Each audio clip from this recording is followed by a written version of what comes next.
What areas of my life need transformation? There are two types of people.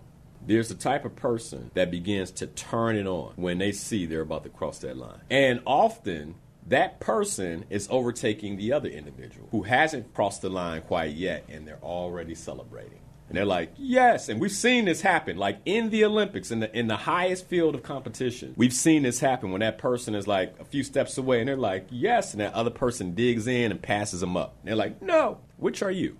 And I'm actually saying this to those of us who feel like we're winning already. There's some of you who are already, like, you're in. You're like, okay, Linnell, I'm with you. But there's somebody else who's like, yeah, life is good, right? And they are really characterization of the individual that's already celebrating, but you haven't crossed the finish line. If you have breath in your lungs, you haven't crossed the finish line. What are you celebrating for? You haven't arrived. There is another level.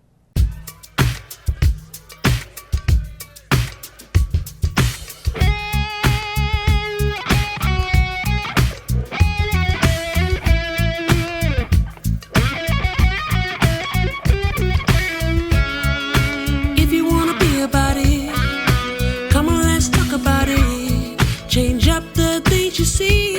Open your mind to possibilities. Find your power, passion, and your purpose. You know it's time for you to walk in greatness. Let's murder mediocrity. Slay your goals, live out your dreams. Right now. Inspirational perspective. Open your mind to a better life. It's time to live a dream. Your purpose now. Inspirational perspective. Let's slay your goals. What are the keys to unlocking your next level? And I just like to kick it off, I want you to think about that. Like what do you believe is, on a very personal level, your next level? Like, what's your next level? And what is it that you need to be doing? What action should you be taking that would allow you to take everything that you're up to the next level, to allow your life and all four pillars to go to the next level? Your health and well-being to the next level, your relationships to the next level, your career actually going to the next level. Spent time with a group of leaders this week at a company where we were talking about how to do exactly that. Like, how do you take your career to the next level? And I'm going to share some things that I spoke with them about, because we talked a lot about the psychology of success. And so part of this series has to include the psychology of success, because it's a mind thing in terms of how you go to the next level. How do you take your finances to the next level? What about your spirituality? Like, how do you take that to the next level? Like, what's your next level? What does it look like? So as I share that, one of the things I want you to be thinking is, like, really, truly, what is my next level? Like, what is my next level? And am I really ready to play that game? Like, am I really ready to begin playing that game? What's my next level? And am I really ready to begin playing that game? So my team and I, we've been knowing that this topic is coming. We've talked about this. And I've been thinking about, for me, for what I'm up to, like what that next level looks like. Like, so what is the next level? And it had me in some ways reflecting on like how far I've come in my life. And I came across this note. I mean, I've been doing this goal setting thing for a long time. And so I came across these notes in my office. I was cleaning out my office earlier this year. And I came across a lot of things, but one of the things I came across was this letter. I don't know if you all remember where people used to write these letters and send $1 in the letter. I don't know if folks remember this. And this is definitely before the internet, like before the internet took off, right? But you would write a letter and you would say, hey, I'm sending you this $1, so, you can send, it was something like you send me $1 back, something like that. But anyway, you get these dollars in the mail. And the idea, if you send those dollars forward, then people will send those dollars back and, you make some money. And I was young. I mean, I was in my early 20s, and I got this $1 in the mail, and it was like, oh, yeah, I'll send, I'm going to send $1 back. Well, I think it's like you send $5 back or $2 back. I don't know how it worked. But I was like, man, I used to, like, when it came to creating some level of financial stability, like, those were the things that were appealing to me. Like, talk about next level. Like, that's where I was in my financial maturity. You kind of laugh about it, and it's like, well, so I've come along, but who else is playing that game today on the internet, right? Next level. The other thing that as I was reflecting on this is, so you guys know, I'm up 5 a.m. in the morning to go to the gym. And a few weeks ago, I'm driving to the gym, and, you see patterns.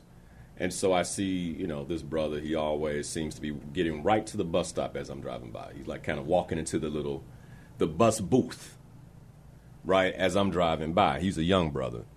And it reminded me of myself, like when I remember standing in those bus booths, and I would be dreaming and manifesting a car. Like, man, and I would watch the cars drive by, and I would be dreaming and manifesting a car in my mind. Like, man, one day I'm going to be in a vehicle. I won't be on this bus. I'll be moving with everybody else. And I also remember how far that goal felt for me. Like, in terms of it being tangible because of my finances. Like, I remember, like, thinking about that. And back then, that's when the Ford Explorer had just dropped, and like that was like my dream vehicle. And I had, I believed in vision boards, so I had it, printed out. I went to Kinko's, and I had the vehicle printed out. It was the blue and gray with the, back then it was like a two-tone, and the top was gray, and it had that gray, the top was blue, and it had that gray two-tone bottom. And I was like, man, one day. And I came across that picture in my office, like, man, you really, like, and that's when I was like, the goal was just to get a car. I mean, even if it couldn't be this SUV, like, if I can just get it some wheels and get moving and not have to be up so early to get on the bus to do what I need to do, like, that would be amazing. Now, fast forward, that may be about 25 plus years ago. And I'm like, wow. Like, not only did I achieve those things, but I surpassed those levels, like in many ways. But it's always, like, there's always another level. So no matter where you are, there's another level for you. And so it really got me to thinking about, well, what's the next level now? Like, what's the next level now in terms of the game that I'm playing? And I really want us to go on this journey together over the next few shows around, like, truly, what is the next level? We can make it even more collective. Like, what is the next level for this community, for our community as a whole? Are we still waiting for somebody else to solve our problems, or are we ready to go to the next level and begin solving our own problems collectively? So I think this conversation extends itself to almost everything that we're up to, no matter who it is that you are. What is your next level?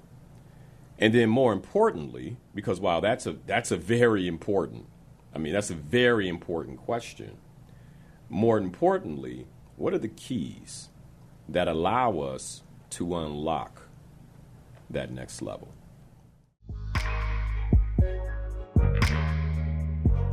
This is also intentional timing. And let me talk about that first. So spring is almost here. I mean, you could feel it. I could feel it in my sinuses, like they started itching. You know how, like, when the pollen starts to kind of, I'm like, oh boy, all right, we're here. I can feel it. And so spring is the season of new beginnings.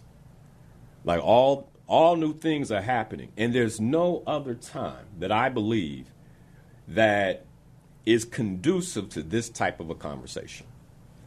You know, New Year's resolution, New Year's goals, that's all based on the calendar. We'll talk about that likely come the first weekend in April, first Sunday in April. I'm going to talk about how they messed our calendar up and why we're a little out of sync, and why I believe this is truly the time to get serious about your goals. Like right now. Like if you've been struggling since January and you're listening, all right. Like hopefully you see this as an opportunity for a reset. Like you can reset. Now's your opportunity to reset, because spring is the season of new beginnings. It is the literal vibration of the earth in this region is beginning to birth new things.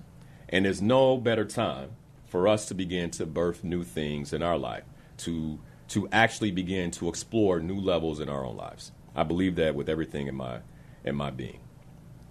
So in the first part of this series, the keys to unlocking your next level, what I want to cover in concert with this idea of the new birth of the earth, right?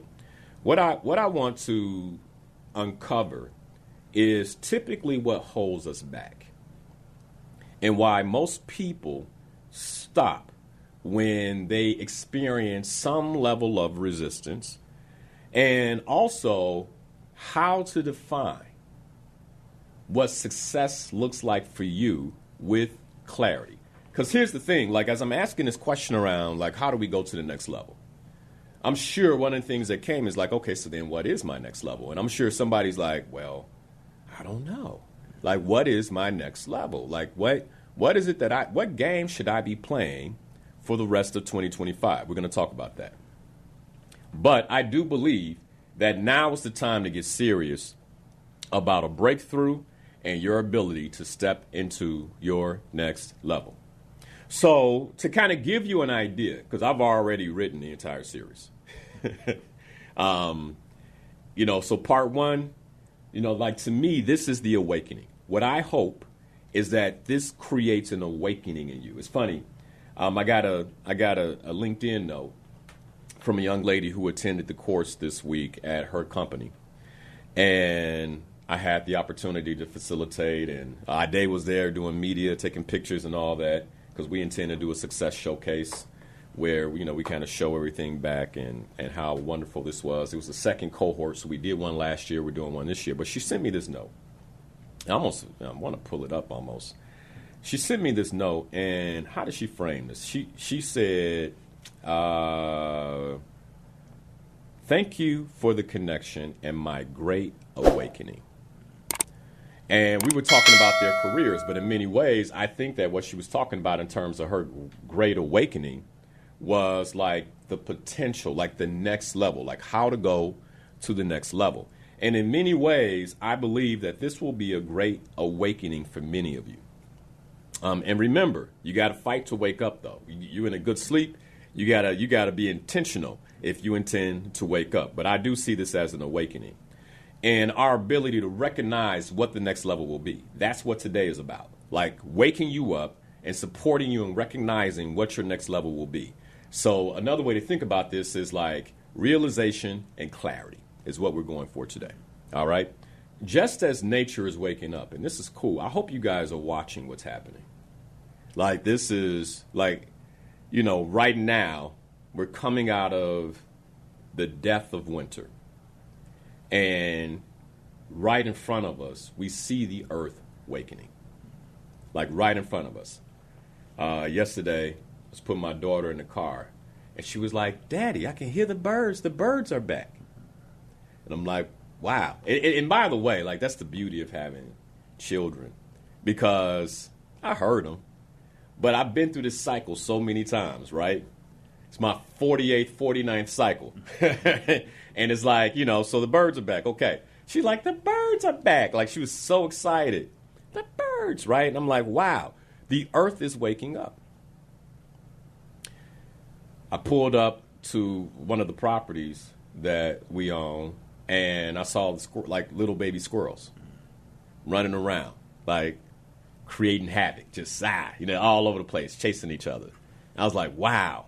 Like, you can see how the vibration and cycle of the earth has shifted within a matter of weeks, man. I mean, think about it. Like 3-4 weeks ago, it was like -11. And I mean, if you guys recall, and now here we are. And within that 4-week span, like the earth has already begun to go through a cycle where it's awakening and rebirthing.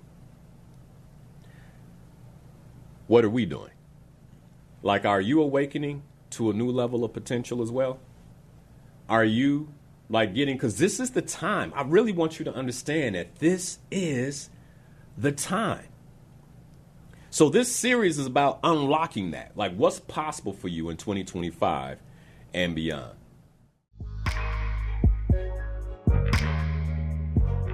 What area of my life needs transformation? Like, what areas of my life need transformation? Because again, like, this is the time. If you've been battling with something with your health, like, okay, now is the time for me to reawaken that goal, reawaken what I need to do with my body right now. I struggled all winter. We understand that. Now it's spring.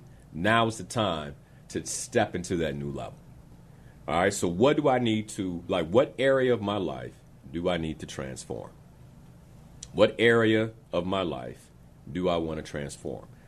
Do I want to transform my relationship? There's something natural in the springtime, right? If your marriage has been struggling, there's something that's natural in the springtime that will actually support you in recreating the romance in that relationship. This is the time. This is the time. Your career. Like, even now, most companies are going through the performance appraisal process. Okay, last year is behind you.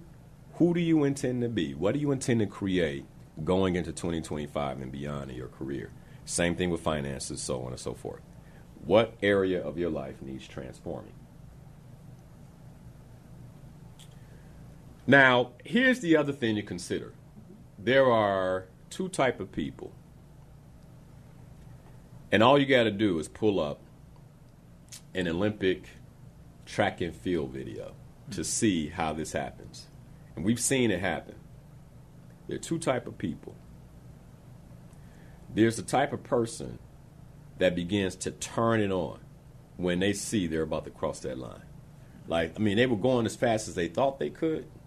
And then they see, that goal line in front of them, and it's like they hit another gear. It's and they just, And often, that person is overtaking the other individual who hasn't crossed the line quite yet, and they're already celebrating.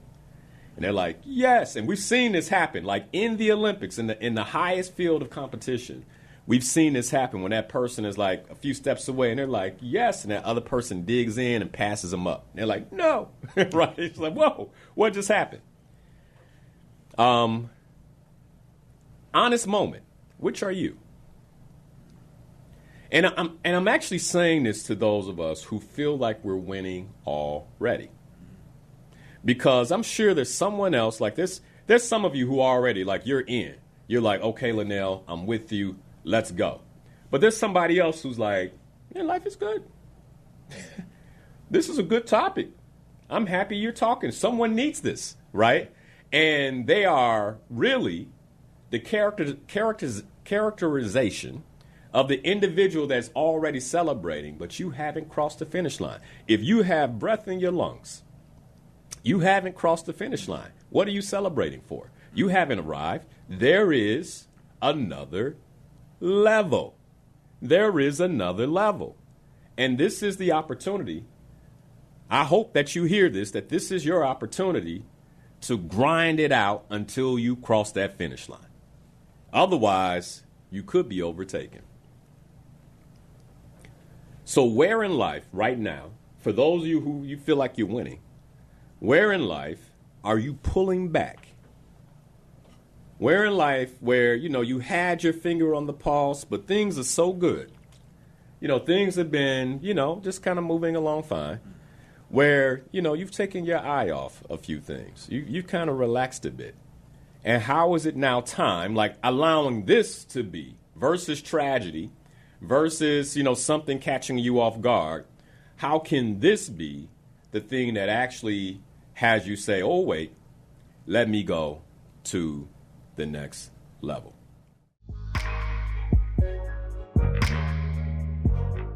When I was working with this group of leaders this week, one of the things, it wasn't even in the curriculum, but, someone asked a question. Actually, I think it was at the beginning when we were setting expectations. You were there. I don't know if you remember our day. We were setting expectations. Mm-hmm. And I was like, do you want me to teach you the 80-20 rule? No. And they were like, yes. And I'm like, okay, it's not a part of the curriculum. But if we have time at the end, which we end up having, we had like 5 minutes, and I ended up going like 15 minutes over. But they were fine with it. They were eating it up. I'm like, I'll teach you the 80-20 rule. And here's the reason I'm bringing this up right now. Most people aren't successful. And this is outlined in Pareto's law, in Pareto's principle, right? The 80-20 rule, like 20% versus 80%. And you see this phenomenon, and I was teaching them this, and you saw people's like light bulbs go off for them. Like, and here's an example. Like for most of us, we wear 20% of our wardrobe. The other 80% is just hanging, right? And so I was kind of sharing with them, like, this is how things occur. Like, this is I wanted to say it's one of God's laws, being in the corporate entity. I said, these are one of the laws, right? These are one of the laws. But this one is, if some of them are listening now, this is my platform, it's one of God's laws, okay? One of God's laws. And one of the reasons I believe most people aren't successful is because they fall into the rankings of the majority. The majority of people are asleep. The majority of people are in a deep slumber. They are just going about what it is that they do day over day, and they don't really understand why. They don't choose what they eat. They don't choose what they wear. They don't choose what they drive. I know somebody right now is like, what do you mean they don't choose? No, they're being told. They thought they chose it. They're thinking they're choosing these things.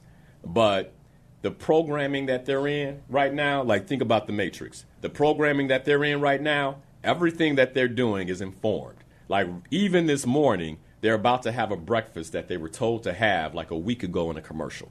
They don't even realize. They're like, oh, I'm hungry. They're pulling in, oh, that one sandwich, yeah. And they're like, I chose that. No, you didn't. That was chosen for you. You were programmed to go purchase that sandwich, period. All the way down to the vehicle that they're in. They were programmed. They didn't even have the money for it. They were like, well, can you think I can get approved for that? And they said a prayer when they were going back. They said the wrong prayer, like, Lord, just please help me get approved. What the prayer they should have been asking is, Lord, do what's best for my finances. But instead, they said, Lord, please help me get approved. They put all that energy into that. They came back, and they're like, you got it. But, the interest rate is this. They were like, I don't care, because they were programmed. They were programmed to do that. And this is why most people aren't successful. And most of us are, in many ways, like our lives and how we think are completely dominated by what I call the common resistant points. The common resistance points. And by the way, if you're listening to this, like you want to write these down. These are the common resistance points why most people are not successful. These are the things that own them. These are the things that completely own how they show up in the world. Number one is fear. That shouldn't be a surprise. Fear in the frame of self-doubt, right? I doubt myself. Like, and it troubles me, man, but most of us forget that we're a child of God. Like, most of us, that's not how we move throughout the day. That's not how we move through our weeks. Like, we walk into circles where we have imposter syndrome because we forget that we are children of God. We allow other human beings who seem to have more or be more than we are, which it's not even possible, right? Because we were all designed uniquely and wonderfully. So it's not possible that somebody can be more or, any of that. But we look at what they have, we look at their titles, all these man-made things, and we feel like imposters. And that becomes one of our biggest points of resistance in how we show up. So much so, we have physiological responses. We get nervous when someone talks to us. Oh my God, what am I supposed to say? Like, and if that's a common resistance point for you, like, I want you to begin noticing it now, because that's something that will inhibit you from going to your next level. It will keep you from going to your next level. Self-doubt, imposter syndrome, that is basically another element of fear in your life. Fear. Right now, my daughter's going through this phase where she'll be like, I'm scared, And we're like, where do you get this from? It's like, and I also think part of it's human, right? We have to go through, like, what are you scared of, baby? I'm right here. And I honestly think it's a tactic to stay awake, like to hang out with us. Like, I don't want to be up here by myself. So I'm, I don't really think there's fear there. I just think she's super smart. That's what I think. And she's realizing that, my parents, if I have fear, they take care of me. They keep me close. And it's kind of like, not at bedtime, though. Not at bedtime. But many of us, like, we have real, true fears about things that don't matter. And let's say my daughter was truly afraid, because I don't necessarily think she's truly afraid. But let's say she's truly afraid. It would be ridiculous for her to be afraid in my presence as her father. Someone who would literally lay down their life for her well-being. Like, it doesn't make sense. And I believe that many of us, in some ways, have the emotional fortitude of a 2-year-old. And the reason I say that is because you are a child of God. Like, and all you have to do is get on your knees and pray and receive the protection and direction that you want. But instead, you prefer to say douse with fear. Maybe you don't prefer it, but that's what's happening. You say douse with fear. And this is the number one common resistance point that I see for people who are not successful. Fear. Number 2, impatience. By the way, let me say this about fear in terms of, like, being able to get on your knees and pray. I also believe one of the reasons that many of us are completely arrested by fear is because of what I said before. You got to go back and watch the show about belief. But because your belief is not anchored, because you don't really, like, you kind of know how powerful God is, but you don't really know. Like, you're not reading, you're not staying locked in. That because of that, that's why fear's got you. Because, you get to reading your scriptures and things. Like, that will eradicate the fear. It's like, wait a second, he did what for who? Why am I not playing a different game, right?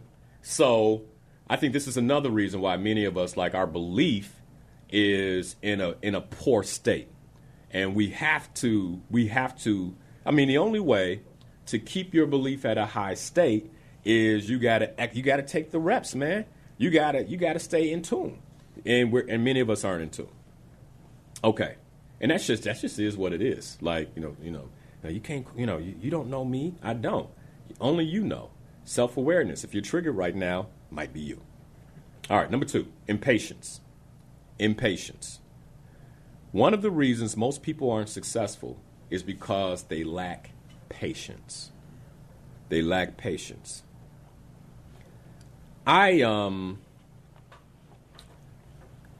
Many times we're pushing for things that we're not ready for. I was having a conversation, so I sold one of my vehicles back over the weekend, and the gentleman that was helping me with the transaction at the dealership, a young guy, he's 27 years old, and he was like, when I came in, we did the work. My son and I came in the day before. We got the quote on Friday, and I noticed how he looked at me then. He was like, but we finished up everything. I think he went and Googled me. He was like, when I came back in, he was like, I know you. I'm like, where you know me from? He was like, you're on the radio. You got a YouTube channel. I follow you on YouTube. I was like, oh wow, that's amazing. Yeah. So anyway, we're going through the transaction. We finish everything up, and while we're waiting, he's like, can I ask you some questions? I'm like, man, go ahead, shoot. So he was like, hey, my wife and I, we want to get a house. He was kind of laying out his goals and things like that. And he was like, but, we got, our budget, we can't find a house. And I remember you talking about that. Like, what would you say? And I was like, well, I'm like, man, maybe instead of a house, it's real estate. And I just kind of, I'm not going to go into the details of what I told him because it was for him. But I was like, are you willing to be patient for the big goal? Was the point. Like, are you willing to play a game that gets you to where you want to go? He's like, but my wife, and I'm like, hey, man, look, you are the leader in your home. She's going to lay out what she wants. It's your job to create the plan that allows you all to get it. I'm like, but she has the dream. You want to fulfill the dream. It's your job to create the plan. Maybe the next step is not a house, it's a 2-flat, where you guys now own it and you have a bit more space, a 3-bedroom, and then you can rent out the 3-bedroom on the 2-bedroom upstairs. It subsidizes the mortgage. You're now paying less than the rent, and you can begin making your way towards the house. Now, why am I using this example as one for impatience? I believe most of us aren't successful because we take these leaps we're not ready for. And then that leap actually sets us back. It actually sets us back. One of the most powerful things you can have is urgent patience. Urgent patience. Now, I know somebody's going to say, Linnell, did you knock down that man's goal? And it's like, if it's not feasible, it's not feasible. He's 27 years old. His wife is 26 years old. I'm like, how much money you making, bro? He kind of told me, he was like, yeah, this is why our budget. I'm like, yeah, you can't get a house for that much. You're not going to get a 4-bedroom house, and not no more, right? Some things are just practical. If you want to get in this game, you got to be patient. You got to have a plan. There is a balance that we must have between hustle and faith. Write that one down. I'm going to go deeper into hustle and faith in the future. But there's a balance that we must have between hustle and faith.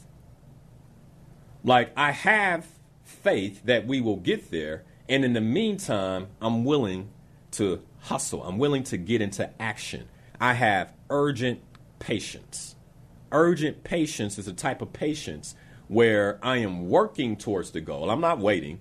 I'm working towards the goal with patience. This is where I will be one day. I went on to tell him, I said, look, man, my wife and I didn't buy our first house until 2022. First home ever. First home ever in 2022. I'm like, there's nothing like urgent patience. Where you can actually put off what it is that you think you want to build to ensure that when you get there, you never have to, like I told my wife, I never want to downgrade you. I only want to upgrade you. Right? Urgent patience. And many of us, we're not successful because we're impatient. We're making moves that we're not ready to make. And it becomes one of our barriers. It becomes one of our common resistance points. One of our common resistance points. It's fascinating to me the type of chances that people take on extending themselves for a home or extending themselves for a car, but they won't extend themselves for self-development. They won't put that into their own mind, into their head. Extending themselves, for things that don't necessarily pay off in the way that we intend. And if you read Rich Dad, Poor Dad, then you already know that houses don't pay off. Okay. Unless, here's the funny thing, unless you're in a really affluent neighborhood, which means that, but you got to have money. You got to have money. Okay. Number 3, too many distractions. One of the main common resistance points for why people don't go to the next level is that they're too distracted. They're too distracted. And this is what I call 21st century noise. And by the way, there were distractions throughout all the centuries. I mean, people used to spend their entire day at the games, drinking at the games. That was their distraction. And now here we are today. You don't have to go outside. They can spend their entire day drinking and gaming. So it's no different, right? Red Bull and Call of Duty. Too many distractions. Social media, commercials that disrupt your program for a new program. Like my Slayer Goals members know this because I've had extensive conversation about commercials. Like, you got to be careful. Like, they are 30 to 60 to 90 to 120-second segments that have been thoughtfully produced with the intent to reprogram how you think about something. Now, if I told you that in the next moment, like when we go to break, that I'm going to play something that's going to reprogram how you think, it's gonna 60 seconds, but it was designed to reprogram how you think about a particular subject. Would you be leery of that? And I know many of you trust me, but I also believe that, if somebody who doesn't know me, like they don't know me, they'd be like, I'm not watching that. Who's this dude? I'm not playing that game with him. I'm not, right? But if I told you that, like, how many of you would actually, allow me to play that game with you? Most folks would say, I don't know. But then we willingly undergo programming all day. Many of us all day, every day. Look up the average amount of time that an American watches television in one day. Because what's happening is that you're being reprogrammed. If you can't figure out why you have been in a stagnant state in your life, I am right, like this right here is your answer. If you could pull yourself away from that screen, I'm almost positive that all of a sudden things will begin to shift for you. But it's one of those things that just kind of has us mesmerized. A lot of us are almost hypnotized by it, and we don't realize it. And then we go out and we run the programming. We're too distracted, and we're not running our own program. We're definitely not running the creator's program for our life. We're so far off our purpose, and we're distracted. We're distracted. What does it say? Average is 3 hours. 3 hours. Mm-hmm. The average American watches 3 hours of television a day. In one day. Mm-hmm. One day. So then ask it this. When we come back from break, I'll give the answer.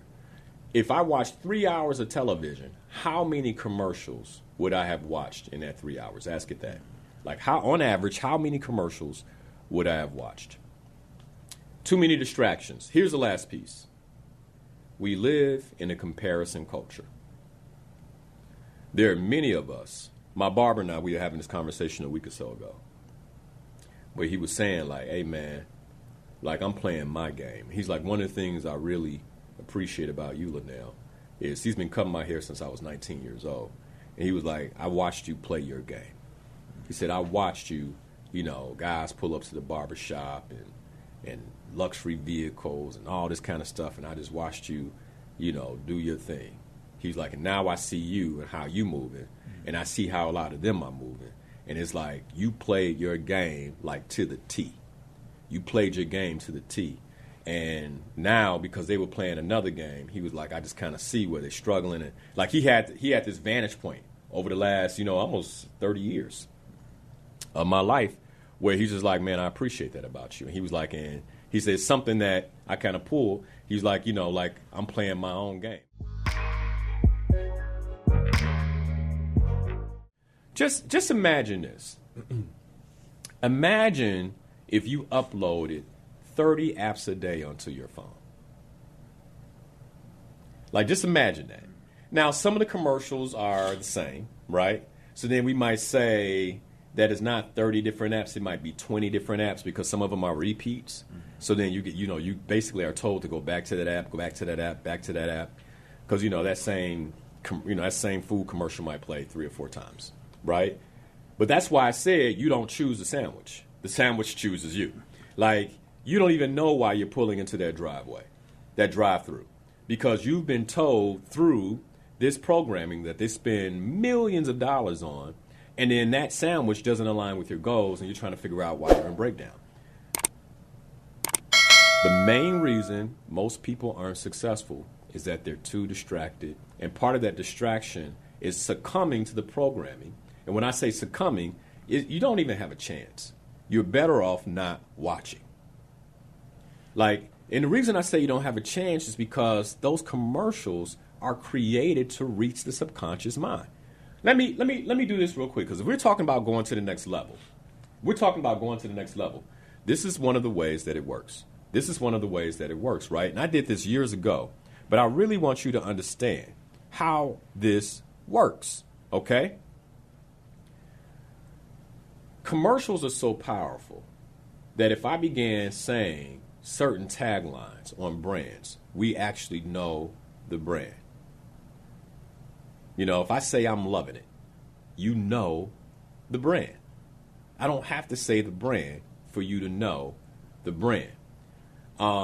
If I say melts in your mouth, not in your hand, you know the brand. And mind you, you may not have seen that commercial for years. I haven't seen a commercial like that for years. But at the same time, the brand pops into your mind. If you think that you're gonna win that game, what's in your wallet, right? How do you know these brands? They have planted their brand into your subconscious mind. Many of us have a hard time planting our own goals into our subconscious mind. And what I tell my Slayer Goals members, read it every day. But if you're not reading it every day, but you're watching commercials every day, you're worried about what's in your wallet, not what's your goal plan. I hope this is making sense. I hope you're getting this. Part of going to the next level is understanding the necessity to unplug from what you've been doing and replug into something else. But this is why most people aren't successful. A lot of folks will hear me out on this and they'll go, oh man, that's really good information. And then as soon as the show is over, they're going to sit down and turn on the TV. And, there you go. So much for that. How will you leverage going into this spring when the earth is coming, when the earth is waking up? How will you leverage it?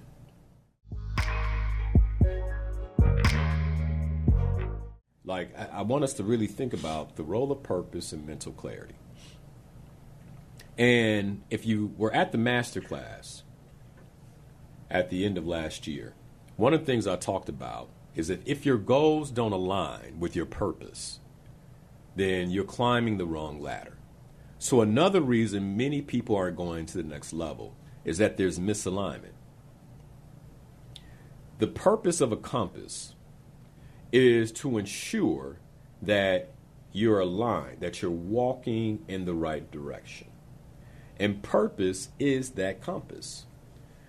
And purpose is part of the way that you should be setting your goals and distinguishing what your next level is. It's that simple.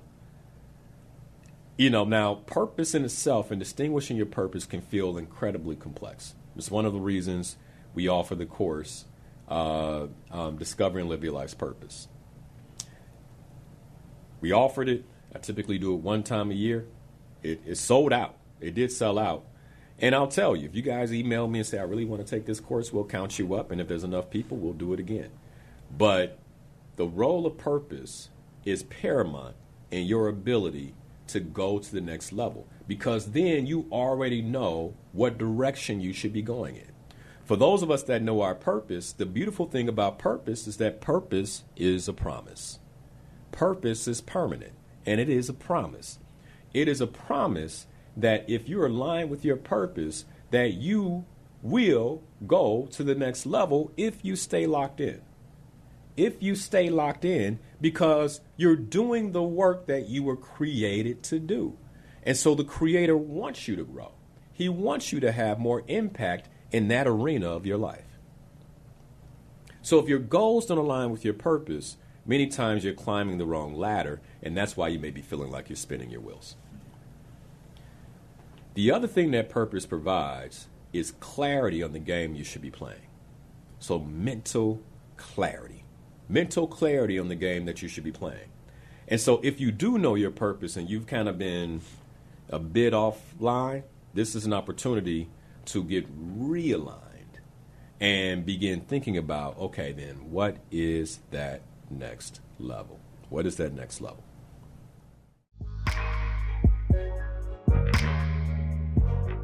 I believe the other thing that really, really hurts us in terms of going to our next level, and I'm speaking to members of my community now, is this American operating system and what it does to our psychology. Many of us battle with thoughts of inferiority, thoughts of not being enough, beliefs that because of the color of my skin, I can only play a particular type of game. So when you hear this conversation about going to the next level, what happens is that some of us actually put up our own mental barriers based on the lies we've been told and we believe. This is a spiritual game that we're playing. All of us are spirits in a body, not bodies with spirits, but spirits in a body. And the color of your skin does not outweigh the power of your spirit. I want to be very clear about that. Success has no color. Success has no color. It's your thoughts that are holding you back. It's your thoughts that are messing with you. One of the things I love about the transformational tour of Ghana is that when we go over there, we begin to look at part of the programming that was put into us and what was done to our ancestors that has been passed down through epigenetics that in many ways has held us back mentally and psychologically. And the only reason that many of us are even here is the power of our spirits. And if we could reignite that power, and join it with a healthy mind, I believe that anything is possible. And we've seen examples of that. I mean, look at Frederick Douglass, the story of Frederick Douglass. I mean, look at the story of Harriet Tubman. These are people who, during their time, weren't supposed to create what they created. We went through a few weeks ago what I call the hidden success, like how these African Americans, these black folk from the late 1800s and early 1900s, when they weren't supposed to create what they were creating, like how they were successful. Philip Payton Jr. What's her name? Turnbow. What's her first name? Malone Turnbow. I can't remember her first name. Annie Malone Turnbow. Yeah. Mary Ann Pleasant. Like these African Americans that created well more than they should have. Frederick Patterson. I mean, the list goes on. Jeremiah. These are people who weren't relegated by what was said on the outside, but they were clear about what the next level looked like for them. When it comes to purpose, what comes to mind for me is the quote from Dr. Martin Luther King, where he says, no one really knows why they're alive until they know what they would die for. Like, you don't know why you're alive until you're clear on what you would die for. And when you're clear on what you would die for, then think about the fortitude that you will move to the next level with. Clarity is a necessary component for you going to your next level.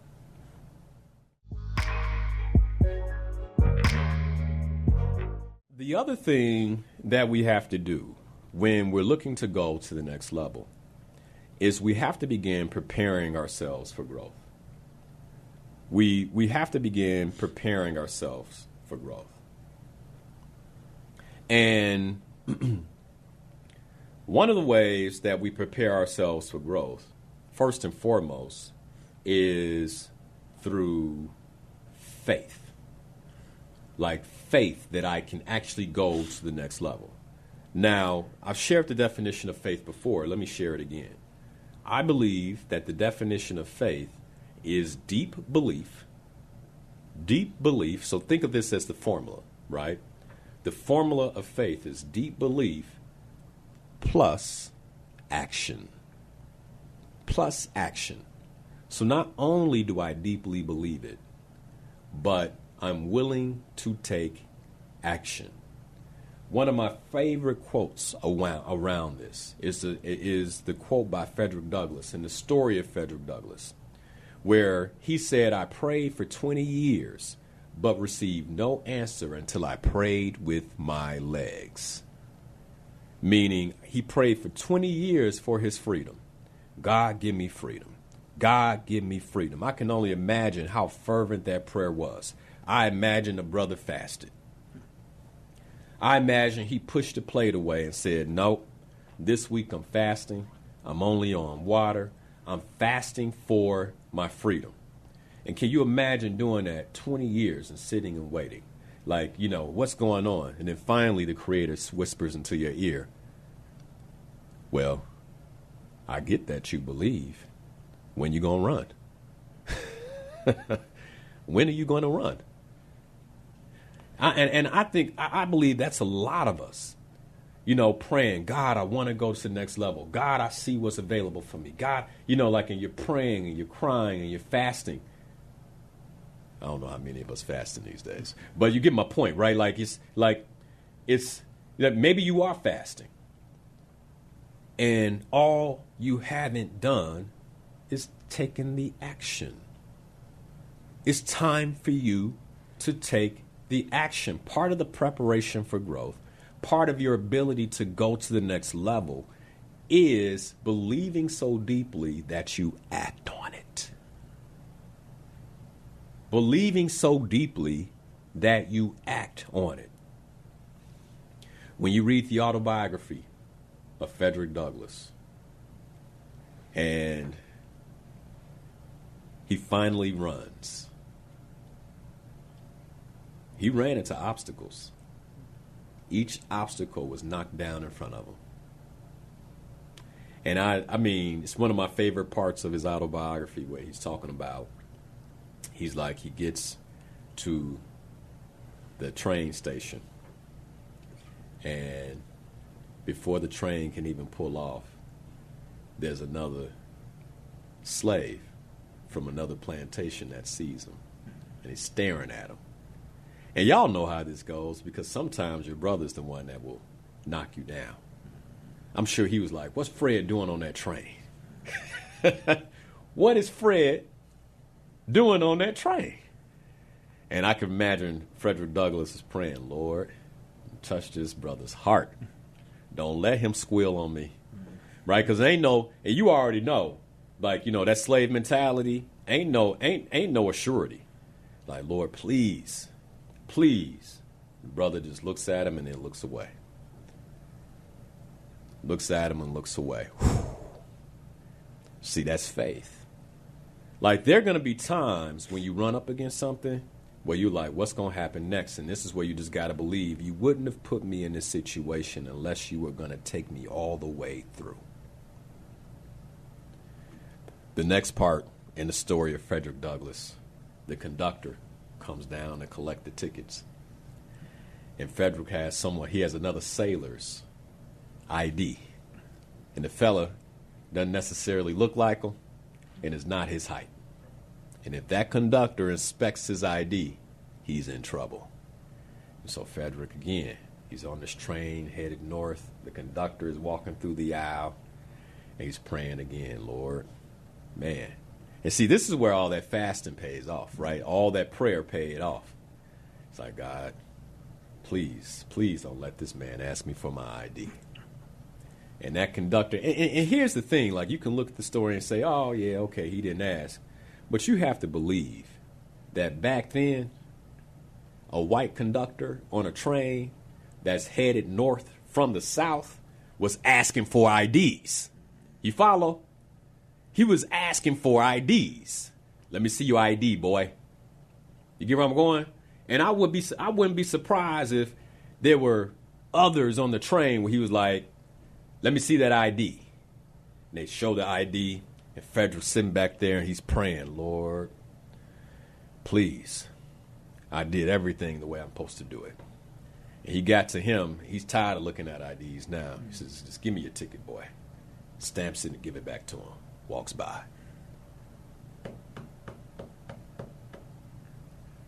It's part of us going to the next level. It's going to require a miracle for some of us. The question is, do you believe you're worthy? Like, do you have the deep belief that when you take the action, the Creator will meet you at that point of action to support your breakthrough to the next level? Do you believe that? Part of preparing for growth is fortifying your faith. Part of preparing for growth is fortifying your faith. One of my favorites. I prayed for 20 years, but received no answer until I prayed with my legs. Man. Some of us, it's time for you to get in action. You've been praying long enough. Now it's time to get in action so you can go to the next level. Preparing for growth. One of the other ways that we grow is we have to begin to focus our effort, which means that your scattered energy won't serve you anymore. One of the reasons many of us don't go to the next level, we're too scattered. You got too much going on. You know, so-and-so calls, what do you need? Somebody else calls, what do you need? Like, I'm infamous for letting my phone ring. I ain't picking up. The only person I pick up for, only person that is guaranteed for me to pick up is Pamela Harris. That's it. That is all. Like, otherwise, or a client during the time that they said we agreed to for the call. Other than that, that phone will ring. Like, because if I'm focused on something, there is something about focused effort that will take you to the next level. That will take you to the next level. And many of us, our effort is just too scattered. You got too many things going on. You're trying to grow too many seeds at one time. Like, going back to this analogy of the earth, right? It's like, you know, you got a garden. You know, most people are tending to one plot of land. There might be different seeds. There might be different goals. That's okay. But you're tending to one plot of land. And like some of us, you know, you got your mama land over there, your sister land over here, your brother's pulling on you too, your cousin wants something. Like, everybody wants something, and you're trying to figure out why your goals ain't handled. Like, Lord, why can I never get what I need done for me? He's like, well, put yourself first. And your pillars are crumbling, and as your pillars crumble, so will everybody else's, because if you're the support system, then how are you going to support them when you fall apart? And I'm not talking selfishness. I'm talking like clarity and focus. Clarity and focus. I can serve the community better when I'm focused and clear than I can if I'm scattered. Period. I can deliver on my purpose better if I'm focused and clear rather than scattered. There is nothing, my wife can attest to me, there's nothing that irritates me more than trying to focus on something and there's noise outside. I'd be like, can we please? Like, I'm like, that's like, because I understand the importance of focus. Let me put this in a picture for you. One of the shows we did, I think last year this time, and I think the name of the show was How to Sharpen Your Aim, or how to, increase your aim. And I gave the analogy of a sniper versus a machine gunner. And how snipers, one of the reasons they almost always hit their targets is because of the process they go through before they shoot. Before they shoot. And we've all seen movie after movie where someone is, being chased down by a machine gunner, and they're just spraying the entire area, and they're hitting every tree, every plant, everything else but the person. They can't shoot the go. They can't shoot the go. But if that person runs into the field where a sniper is waiting, not a good thing. Not a good thing. You may be able to escape the machine gun fire, but the likelihood that you can outrun that sniper is incredibly low. Which are you when it comes to your goals? Are your goals outrunning you because you're so scattered? You're all over the place, and I got my goals too, and I just can't seem to hit my goals, but I'm knocking a lot of things out that don't matter. But my goals, well, those are still, those, it's been a minute since I really knocked down a goal. Or are you the sniper where you say, here's what I'm going to do in 2025. And in order for me to do that means everything else needs to stop. Everything else has to slow down while I aim. So when I pull the trigger on this goal, I look back at 2025, very clear about what it got accomplished. Which are you, the sniper or the machine gunner?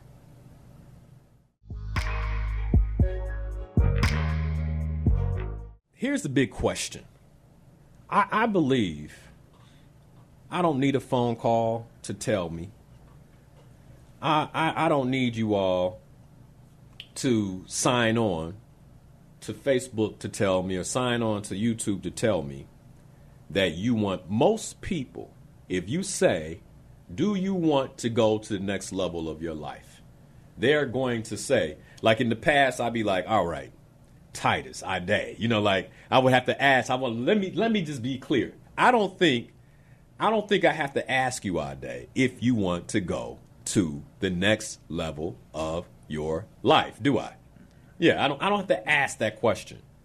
Any healthy human being, mentally healthy, right? Put that caveat in. Any mentally healthy human being wants to go to the next level. So then, why don't we? That's really the big question. And what I want to end the show with today is what I believe is stopping you. What I believe stops people from going to their next level. Now, for those of you on Facebook, etc., please put in comments, what do you believe is the biggest thing stopping you now? I'm curious. Now, this is where I get curious about what people think is actually stopping them. What would you say is stopping you from going to the next level? Put it in the comments. For those of you watching on YouTube, put it in the comments. What would you say is stopping you from going to your next level? I'm looking at both screens. I'm really curious about what people see in terms of what is stopping you from going to your next level. What would you say is stopping you? Ade, let me make sure we get we got some people going, because you might give me the answer. You've been around for a while. So let's see. Let's get some answers in here. But I'm curious. What would you say? Those of you watching, what would you say is stopping you from going to your next level? All right, I'm gonna go back to the Facebook stream. We got YouTube up. I'm looking. All right. So one person said discipline. Someone else said fear of the unknown. Doing the work to get there. Someone else said distractions. Okay. Ade, what would you say? What is stopping you from getting to your next level? Somebody said propaganda and lack of awareness. Someone else said lack of focus. What would you say? What is stopping you from going to your next level?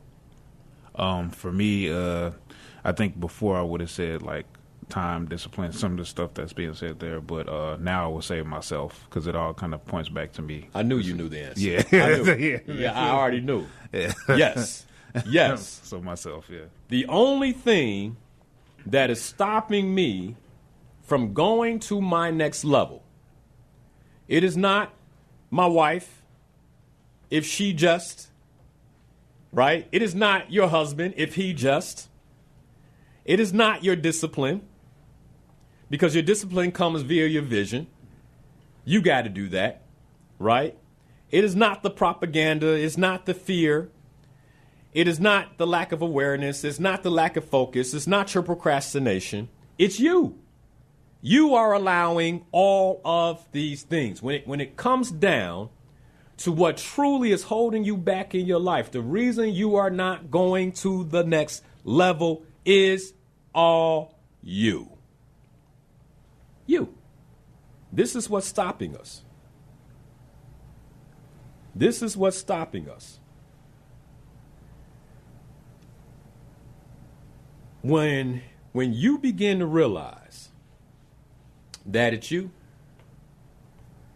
that's when I believe most people start taking their self-development to the next level. Like when it clicked for me, let me tell you all something. When I was in my late 20s, I felt like I didn't have enough time to handle my goals. This is how, I'm going to use myself as an example for how you know it's you.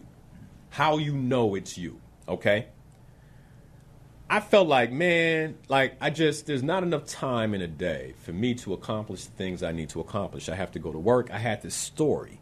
And for most of us, we have a story, okay, of why we can't do what we intend to do.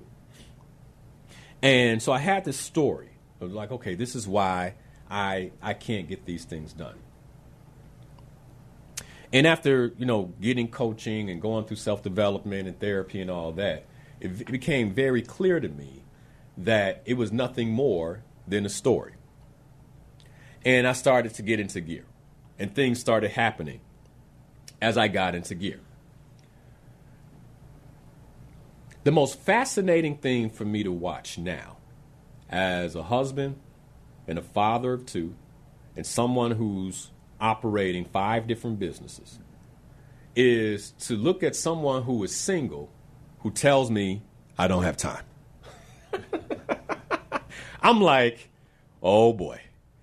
Oh, yeah, Linnell, you just don't understand. I just don't have the time. And I'm like, if you don't get over yourself, if you don't, it's you. It's you. Are you kidding me? You don't have time? Boy, if I could take the time that some of the people that I know have, do you know what would get created in a year? Are you kidding me? Are you kidding? But see, it's about perspective. Because someone else may look at me and said, if I had that guy's life and his responsibilities, do you know what I could create with the time that he has? It's us. It is always how we view ourselves and what's possible. It is always how you view yourself and what's possible. We live within the stories that we tell ourselves, and you are the storyteller. You are responsible for keeping yourself from the next level. Always. Nobody else.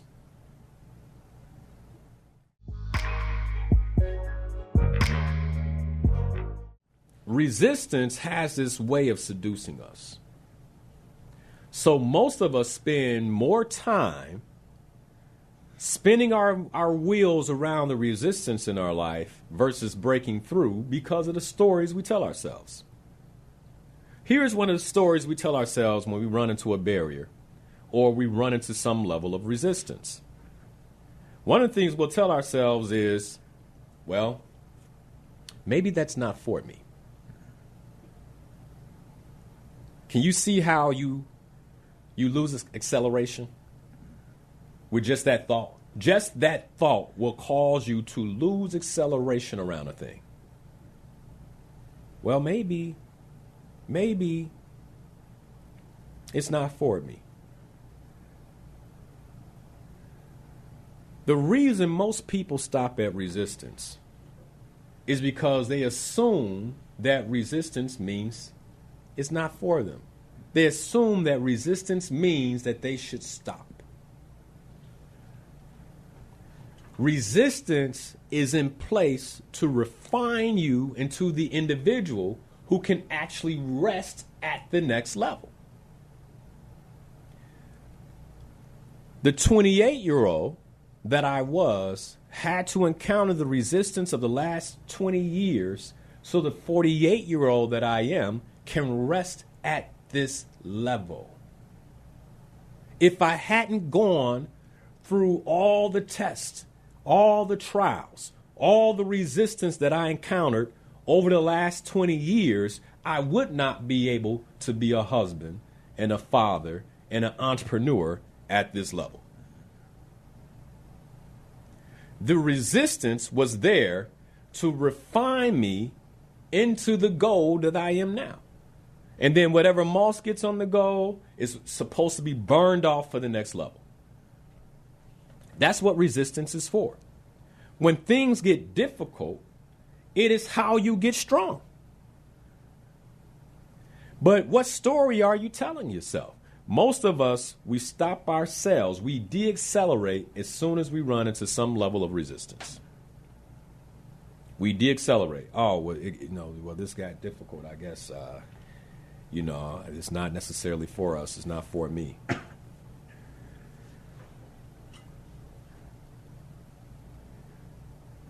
When you are committed to going to the next level, you have to understand that you are literally inviting resistance into your life.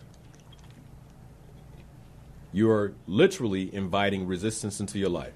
And don't let that scare you. What should scare you is the alternative. The alternative is what scares me.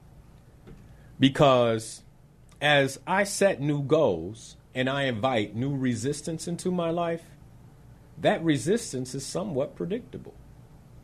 That tension is somewhat predictable. You know what I'm leery of? You know what I'm scared of? The resistance of being stagnant. The tension and stress of not growing. Because let's be clear, tension and stress will show up. These are the common lot of a human being in life. But are you introducing it via intentional goal setting to go to the next level? Or is it being introduced to you through entropy? What's entropy?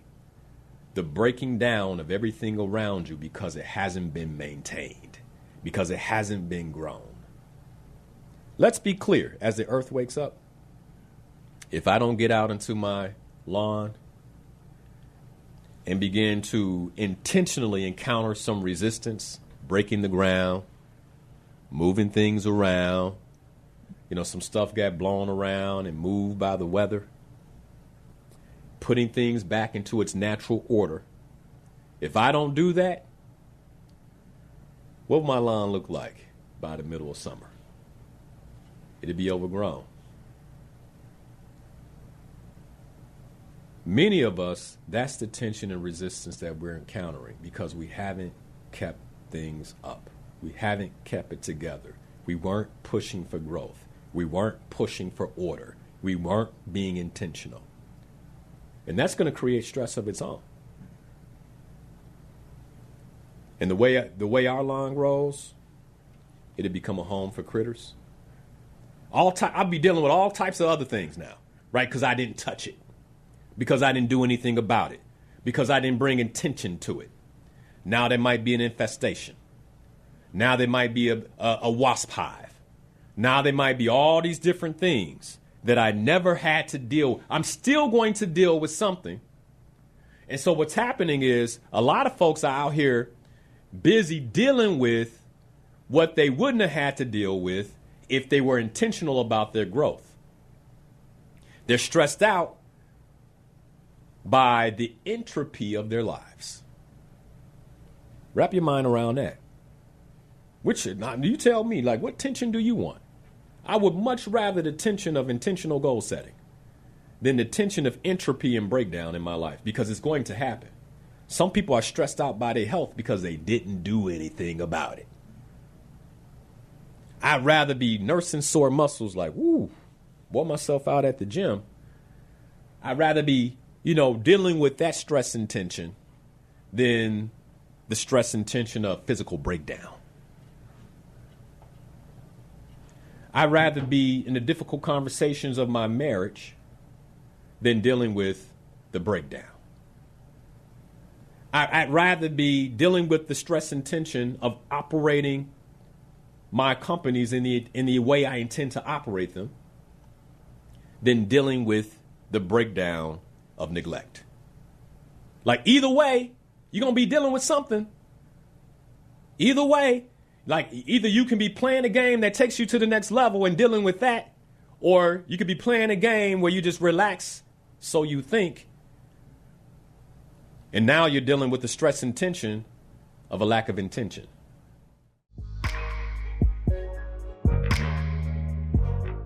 It all comes down to mindset. What's your mindset?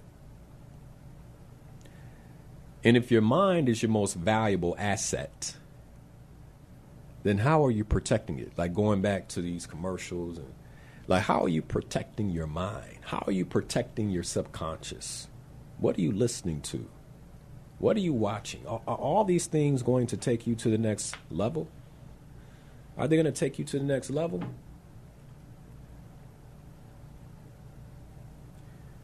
Part of going to the next level is defining what that level is. So as we close out the show, I want to give you a few things to think about. First, is your next level written down? Like, if it hit you this morning, write it down. Define your next level, write it down, and then commit to it. Like, part of how I do it is I begin to relate to it. I begin to identify as that. Like health and well-being, let me begin identifying as that. I can already see it in my mind. Okay, this is where we're going. This is where we're going. Relationship, this is where we're going. As a father, this is where I intend to go. Let me begin relating to myself in that way. Is it written down? And by the way, now Slayer Goals members, I've written artificial intelligence. Like, we got GPTs, we got artificial intelligence that will actually help the members write their goals. Like, the excuses are gone now. If you can't do it, that's how you know resistance is in the way. All you got to do is just go in and, well, I'd like to create a health goal. Can you help me? It'll take you the rest of the way. Somebody said, well, how gets in the way for me sometimes, Linnell? I'm like, yeah, but nowadays how is nothing more than, it's a lie. Because how is being solved by AI. Every goal I've written down, I've achieved. Every next level I've written down, I've achieved. There's something about putting it in print, like writing it down physically, and then committing to it that takes you to the next level. When it comes to going to the next level, you have to understand that the next level is a battleground. What you're saying is, I'm ready to go to battle. What you're saying is, I'm a warrior for what's next. And anytime someone is saying they're ready to go to battle, anytime someone is identifying as a warrior, there's certain qualities that you see in that individual. Number one is focus. You know, you watch the movies and you see the brothers typically that lined up in a helicopter, not just brothers, men and women often. They got all their gear on. The commanding officer speaking in their mic. You know, the helicopter, you could hear the blades chopping the air. They're like, when we hit the ground, here's what we're going to do. Nobody's daydreaming. Like warriors. You know, nobody's cracking jokes. Maybe they were before that, but nobody's cracking jokes. Everybody's locked in. They're focused. If they're not looking at their commanding officer, they're inspecting their weapons. What are your weapons? Pen, a pad. Those are your weapons. Clear notes. Like real warriors are focused. They're clear. Most of them, they have some mantra, something they hang on to. You see a few of them, they might take a picture out, their pocket, their family, what matters most to them. That's how warriors get down. That's how they remind themselves, like, I got work to do. When you look at your family, they give you that sensation like, man, I can't let them down. We got to maintain this level. I look at my son, I look at my daughter, like, we got to maintain this level. Like, they don't even understand what struggle looks like. How can we raise them in a way where they can just take it all the way to another level? Like, I can't let them down. Locked in. And the question is this morning, are you locked in? It's a whole lot of distractions out there. But when they start to slide down that line and hit the ground, here we go. 1 minute left of the show. Are you ready? Because as soon as the show is over, you're in the battleground. Will you stay locked in? Are you willing to go to the next level? Will you do the work? Thank you for watching Inspirational Perspective. If you love this show and you want to see more content like this, you can go right here. And if you like this subject and you want to see much more content that we have available for you, just click the button here. As always, thanks for watching. Be sure to watch the show live, 7 a.m. every Sunday morning on WBON Radio, or you can catch it right here on YouTube or Facebook.com/Coach Liddell Harris. Be sure to hit that like button. If you haven't already, be sure to subscribe so we can get more content just like this to you.